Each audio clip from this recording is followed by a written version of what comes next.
एक समय की बात है, रक्तबीज नाम का एक राक्षस था। वह सभी देवताओं को परेशान कर रहा था और उन्हें बहुत प्रताड़ित कर रहा था। सभी देवताओं ने युद्ध करके उसे स्वर्ग से बाहर निकालने की बहुत कोशिश की।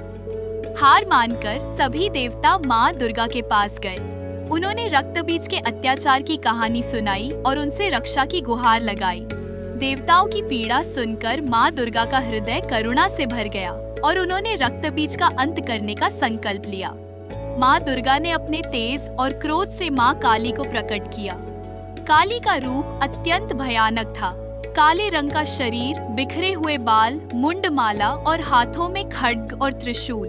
उनकी आंखें क्रोध से जल रही थीं और उनकी गर्जना से ब्रह्मांड कांप उठा। माँ काली अपने भयानक रूप में युद्ध भूमि में उतरी। उनके आगमन से राक्षसों की सेना में भय का संचार हो गया।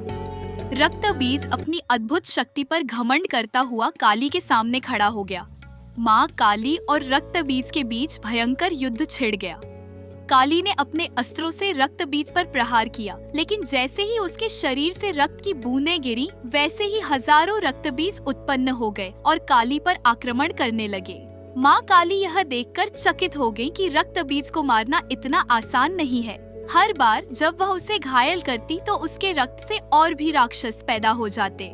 युद्ध और भी भयानक होता गया और राक्षसों की संख्या बढ़ती ही चली गई। युद्ध की स्थिति देखकर देवता चिंतित हो उठे। उन्हें लगने लगा कि रक्तबीज को पराजित करना असंभव है।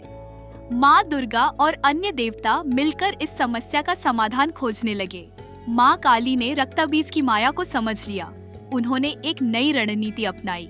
अब जब वह रक्तबीज पर प्रहार करती तो वह अपनी लंबी जीभ फैलाकर उसके रक्त की एक भी बूंद को धरती पर गिरने नहीं देती थी।